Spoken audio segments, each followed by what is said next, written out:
My name's Elias Carter, and I'm too old now to keep carrying this alone. I shouldn't be telling this, but it's been 10 years and the nights haven't let me forget. It was late October, 2014, down in the Southern Appalachians, cold enough for your breath to hang in the headlights.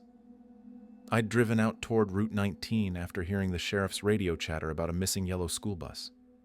I figured maybe the driver slid into a ditch. Just a normal night. But the moment I stepped out of my truck, I caught this smell, damp fur mixed with mud and something sweet like rotting apples. And then the silence. No crickets, no wind, just stillness pressing on my ears. That was the night a Bigfoot showed me what happened to those 31 missing kids, and I still wish I didn't know. I was fixing the furnace fan in my cabin when the scanner radio crackled alive. Sheriff Reed's voice came through tight and clipped, mentioning a school bus overdue from the Pine Hollow campsite. Late October 2014, somewhere around 7:40 in the evening, and the temperature was already dropping into the 30s. I knew that road well. Curves like coiled wire, deep ditches on both sides. I figured maybe the bus had stalled out or slid off into the mud. The furnace hummed back to life, warm light flickering off my tools scattered across the workbench. It felt like an ordinary night. Nothing strange except the wind tapping against the cabin siding in that rhythmic way it does when a storm's coming in. And then I heard it, that faint, measured 3-knock pattern on the porch rail. Wood on wood, almost polite in its persistence. I'd heard it the week before, too. Same rhythm, same location. Neighbors sometimes joked about the old stories that float around these mountains. Tall tales about creatures in the forest, things that watch from the tree line. I never took them seriously. Never used the word people whisper when they've had too much whiskey and the fire's burning low. Still, those 3 knocks bothered me. Same rhythm 2 weeks running. I stepped out onto the porch with my flashlight, sweeping the beam across the clearing. Nothing there but fog thickening in the pines, settling into the low places like it always does. The forest smelled like wet leaves and cold earth. I stood there for a minute, listening. The wind had stopped completely. Then I went back inside, locked the door, and tried to forget about it. But I heard those 3 knocks again last night. Soft and patient, like someone asking permission to enter. Folks around here don't talk about Pine Hollow unless they absolutely have to. It's one of those places that collects bad luck the way a rain barrel collects water. Kids run off and turn up 3 counties over with no memory of how they got there. Hikers go in for a day hike and stumble out after dark, disoriented and babbling. Dogs refuse to follow a scent once it crosses into the hollow proper. Sheriff Reed calls it bad luck country. Says it's just statistics and superstition mixing together. I drove past the hollow every week to get supplies in town. 14 miles of winding road that cuts through some of the densest forest in the Southern Appalachians. I'd seen trees bent clean in half after storms, their trunks twisted like wrung-out towels. I'd smelled that strange wet fir musk near the creek beds, heavy and sweet in the morning air. You tell yourself it's bears. Always bears. My late wife Marlene used to tap my arm whenever we drove through, whispering low so I'd barely hear her. "You hear that, Elias? How quiet it gets?" And she was right. The hollow had a way of swallowing sound, making the whole world go silent all at once. That hush always felt wrong, like the trees themselves were holding their breath. Lately, that silence had been coming more often, lasting longer, pressing heavier on my ears until I wanted to shout just to break it. People would joke with me at the general store. "Elias, you and those old mountain stories. Next you'll be telling us about Bigfoot." I'd laugh it off, shake my head, buy my coffee and nails, and head home. I didn't believe in any of that. Not back then. But that night, as I stood on my porch listening to the scanner radio report about the missing bus, the quiet settled over the trees like a weighted blanket. Total silence. No owls, no rustling, nothing. And then, faint but unmistakable, those 3 knocks echoed from somewhere deep in Pine Hollow. Around 9 o'clock, Sheriff Reed called my landline asking if I'd be willing to drive the Upper Ridge Road, just in case the bus had taken a wrong turn somewhere. I'd worked as a hunting guide back in the 70s and early 80s. I knew every trail, every fire road, every deer path in these mountains. I grabbed my heavy coat, my good flashlight, and the thermos of coffee I'd just brewed. The drive took 30 minutes, my truck heater working overtime while the defroster hummed against the thick Appalachian fog settling across the windshield. The forest felt close on both sides of the road, trees leaning in like they wanted to hear what I was thinking. Halfway down Route 19, just past the old timber bridge, I saw it.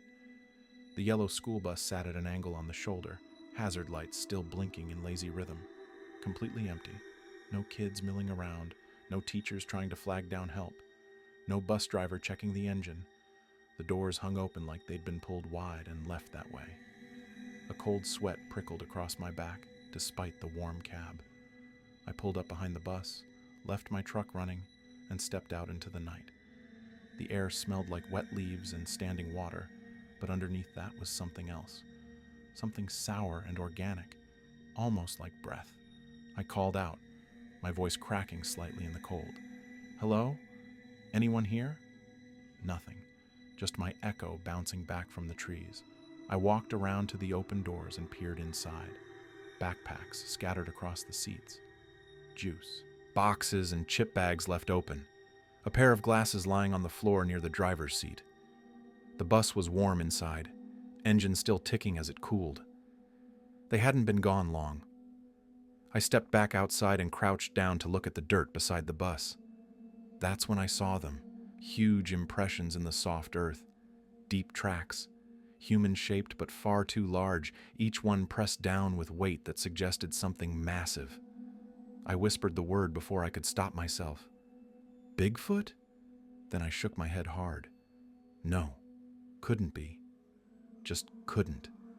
But those tracks led directly into the trees, disappearing into the darkness beyond my flashlight's reach.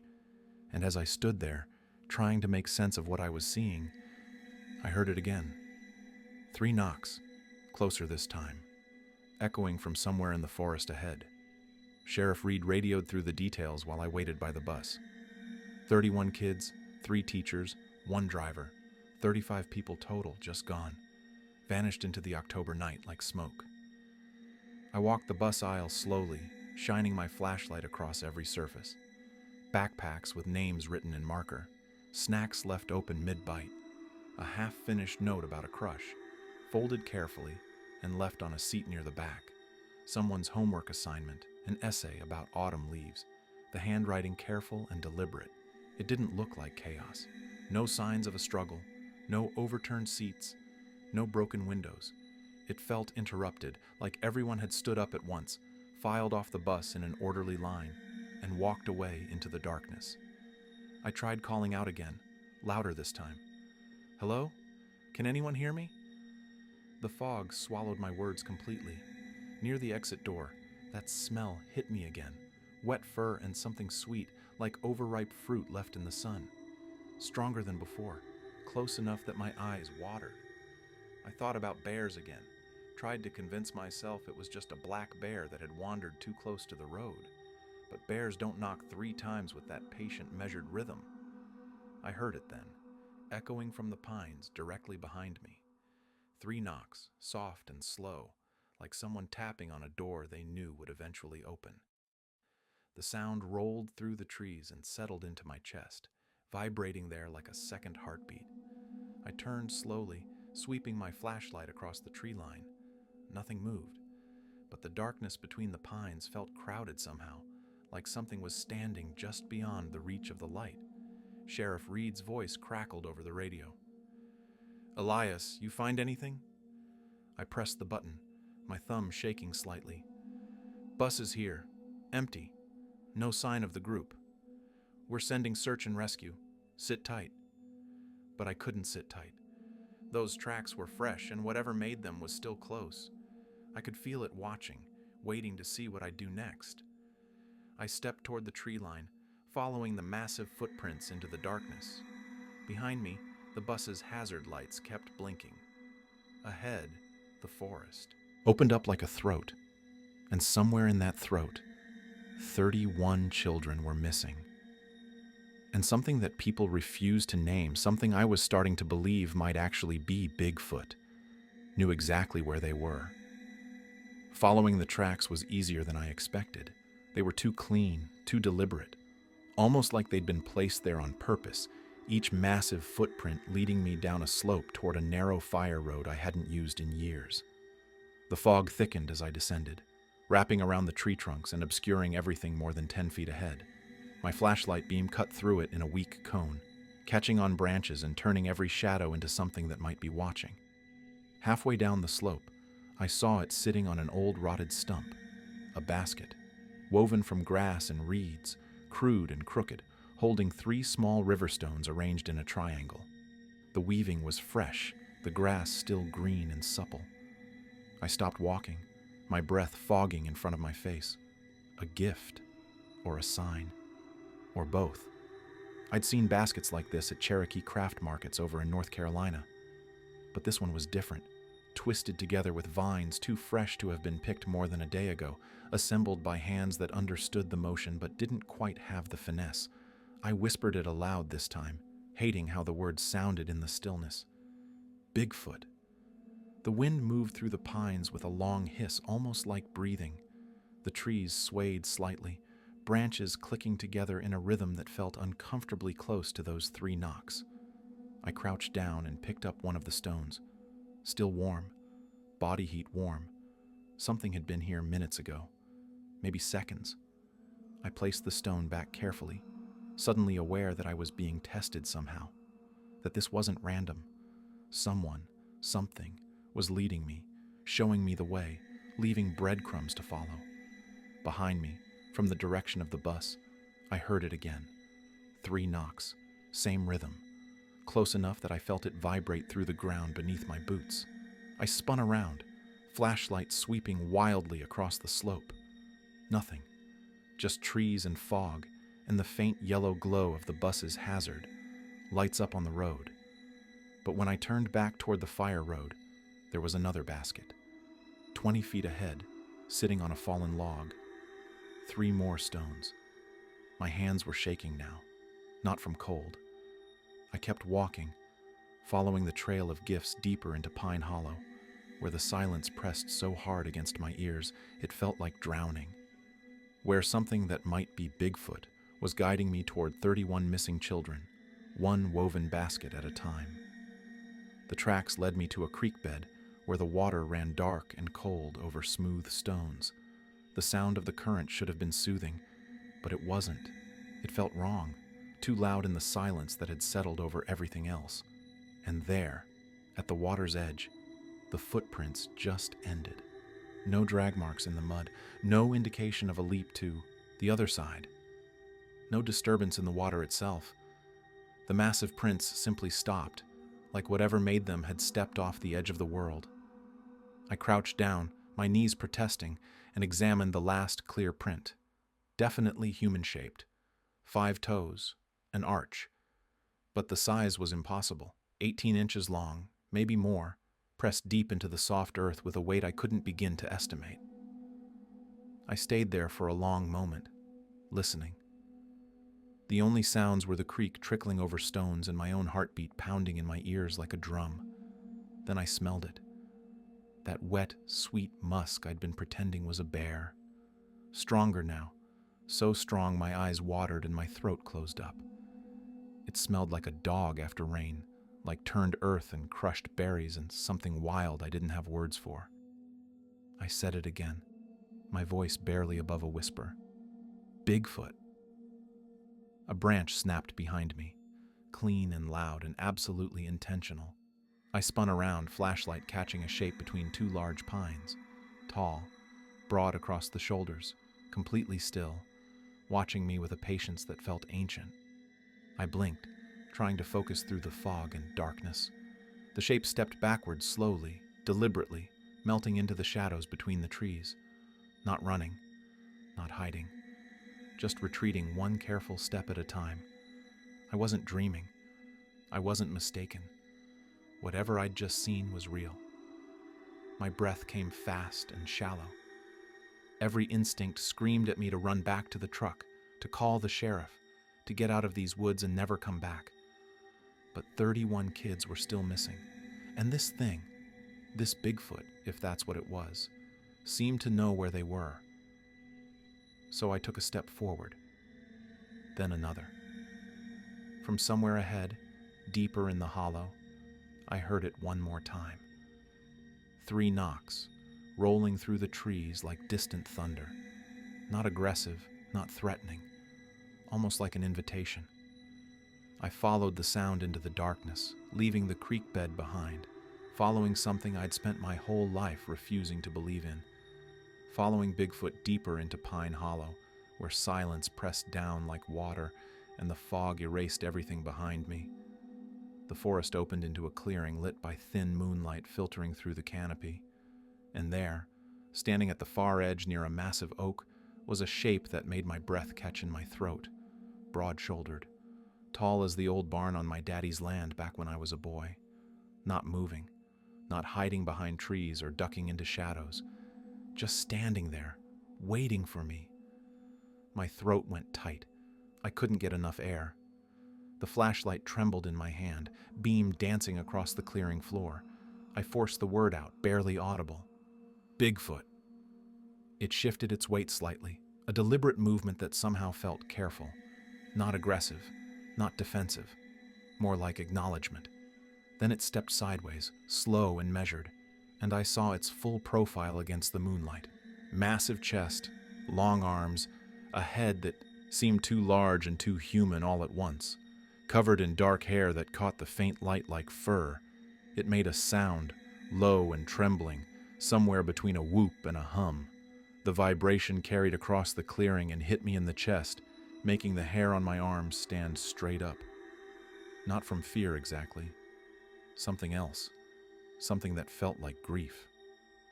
The creature, the Bigfoot, raised one arm and pointed directly toward the far side of the clearing, toward a steep ravine I could barely make out in the darkness. Then I heard it, faint, but unmistakable. A cry, high-pitched and desperate, the sound a child makes when they're hurt or scared or lost. My legs nearly buckled. The missing kids. The Bigfoot made that low call again, softer this time, urging. Its whole posture seemed to lean toward the ravine, like it was asking me to follow, to look, to understand something it couldn't explain in words. So I walked across the clearing, my boots crunching on dead leaves. The creature didn't move as I passed within 20 feet of it. Didn't reach for me. Didn't make any aggressive motion at all. It just watched, head tilted slightly, as I approached the ravine's edge. Behind me, I heard those 3 knocks again, but this time they were different, softer, almost encouraging, like someone tapping gently on a door they wanted me to open. I reached the edge and looked down into the darkness below, my flashlight beam barely reaching the bottom. And what I saw there would stay with me for the rest of my life, vivid and terrible, and somehow peaceful all at once. The Bigfoot's low call echoed across the clearing, mournful and ancient, as I stared down at what it had brought me here to see. At the ravine's edge, everything went quiet. The wind stopped. The creek sounds faded. Even my own breathing seemed muted, like someone had turned down the volume on the entire world. The Bigfoot stood behind me at a respectful distance. I could feel its presence, heavy, calm, waiting.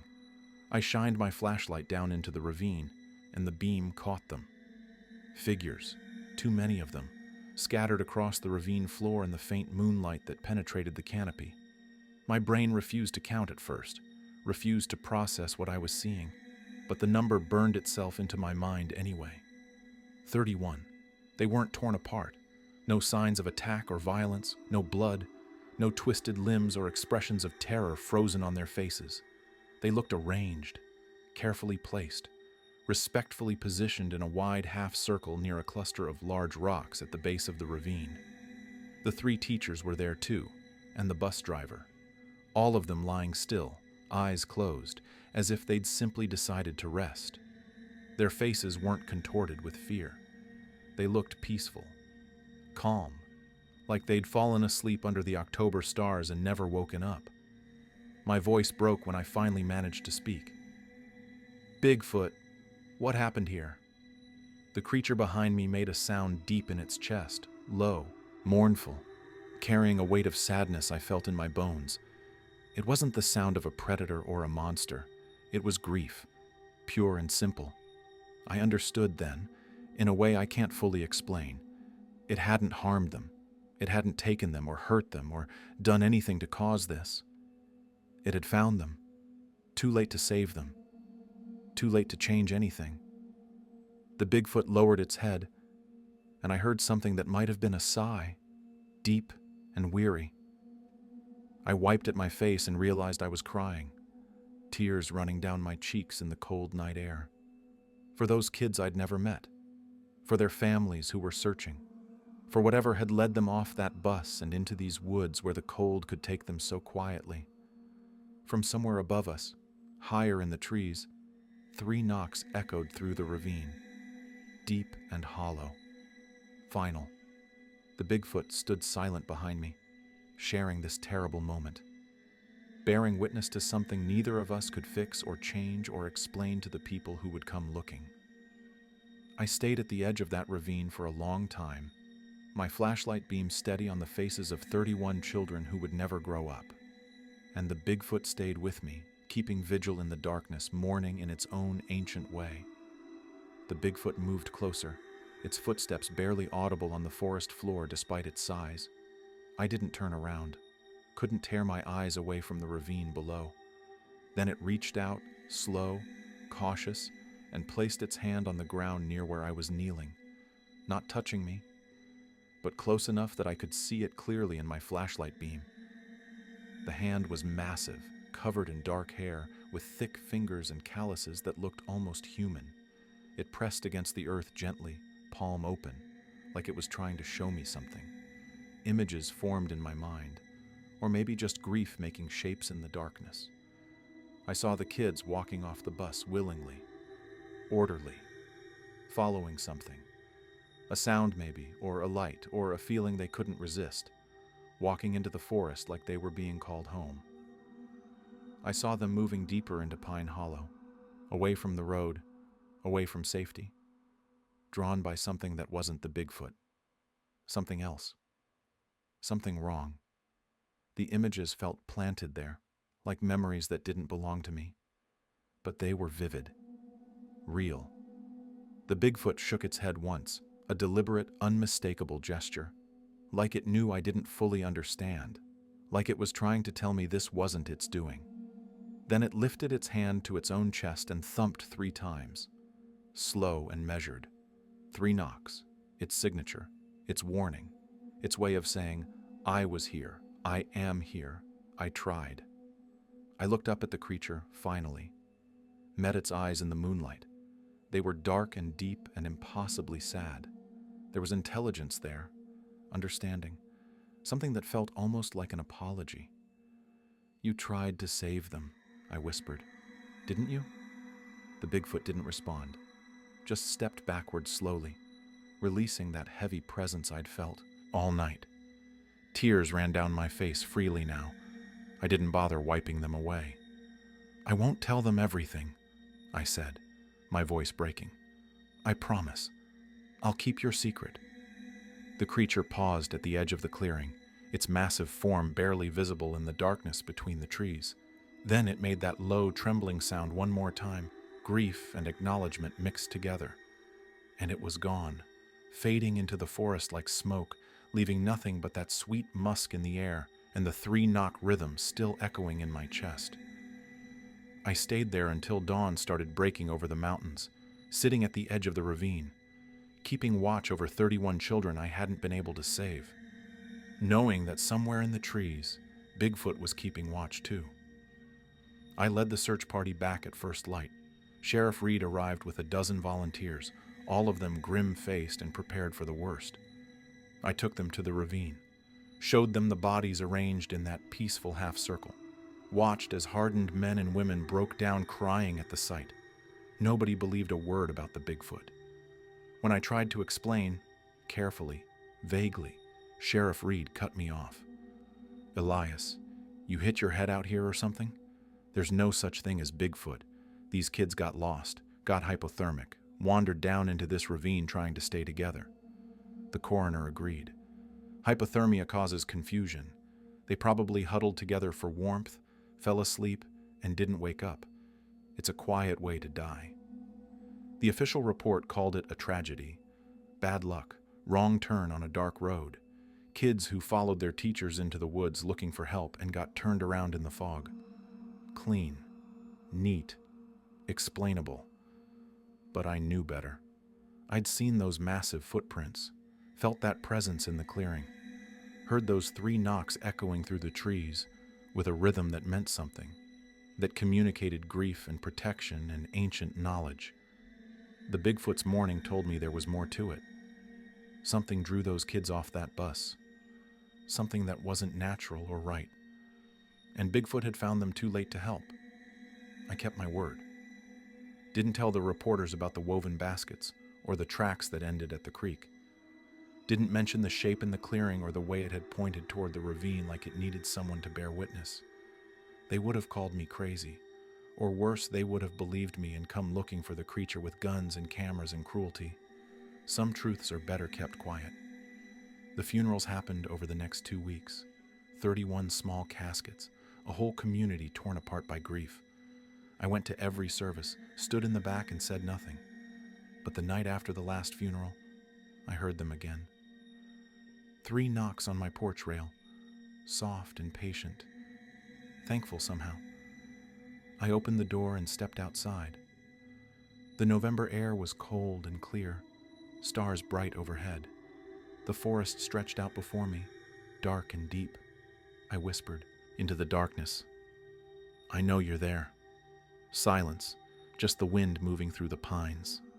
Then, faint but unmistakable, that low trembling sound. Not mournful this time, almost peaceful.